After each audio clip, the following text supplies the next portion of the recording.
Армысыздар қадірменді көрермен. Сіздердің назарларыңызға Гүлдер сыры телехикаясының 4-ші бөлімін ұсынбақпын. Арнама тіркеліп пікір қалдыруды ұмытпаңыздар. Хаял әкесіне келіп, анам сені алдады ма деп сұрайды. Ибру қорытындыны оқып абдырап қалады. Жихан оған апаңа звондап бұл жоспарың іске аспағанын айт деп кетіп қалады. Хаял әкесінен сұрақ жауап алмақ болып ауырып қалады. Серхатқа дәрігер Хаялға стресске түсуге болмайтынын жеткізеді. Серхат қызын сен қате түсіндің деп жұбатады. Жихан бұл оқиғаны Серхаттан естиді.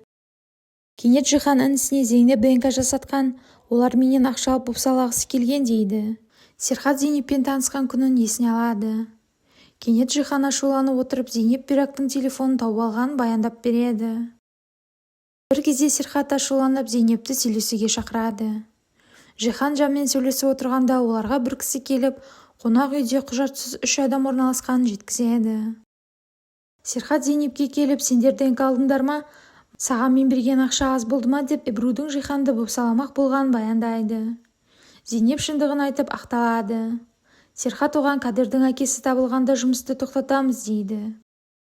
Жихан Тибетке келіп, біздің жоспар құрыды, әлгі үш адамды Серхат білсе біз құримыз деп қорқады.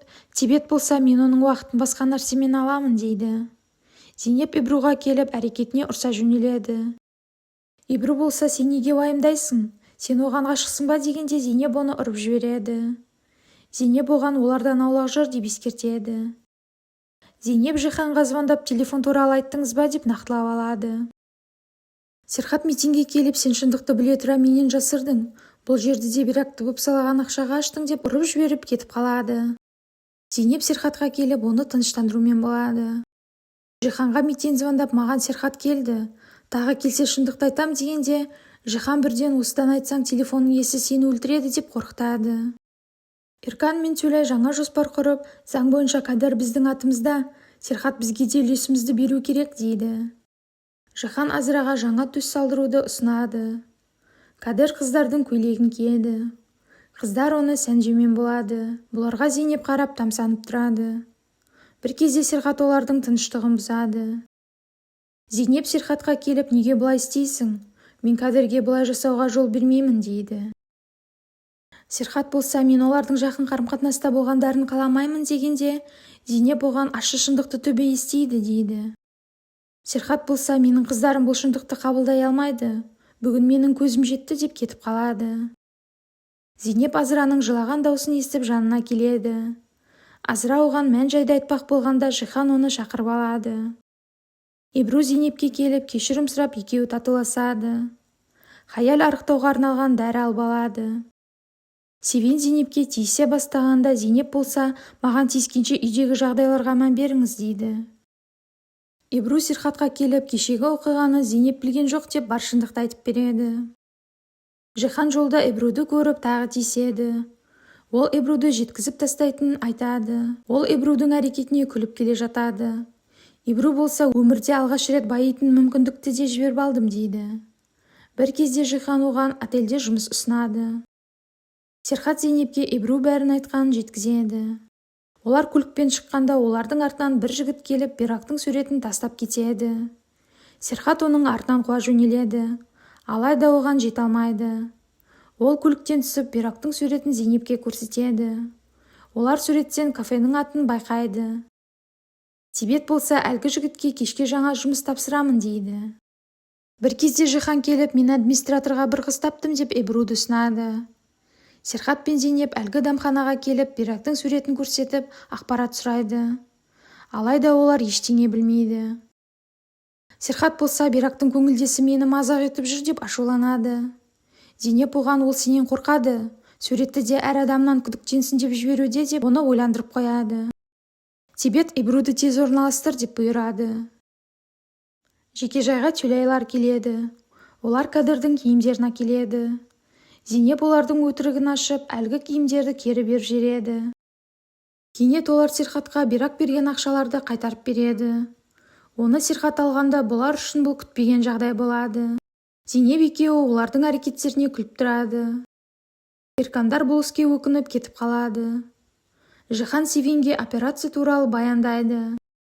Азыра Жиханға келіп ота жасағым келмейді деп өтінеді. Жихан болса өз дегеннен қайтпайды. Кешкісін Зейнеп үйіне звондағанда Ибрудың жұмысқа тұрғанын естиді. Ол сіңлісіне ұрса жөнеледі. Ол бұлармен байланыспа деп ескертумен болады.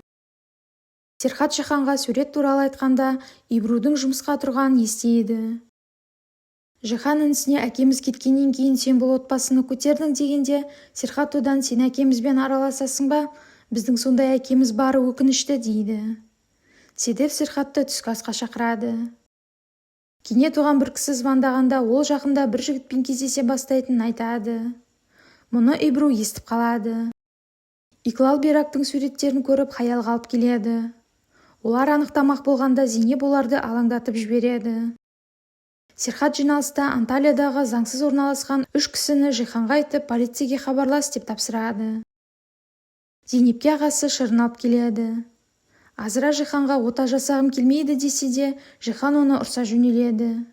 Жихан Азыраны жұлқылай бастағанда Мұстафа оларға араша түсіп, оны ұрып Азыраны алып кетеді.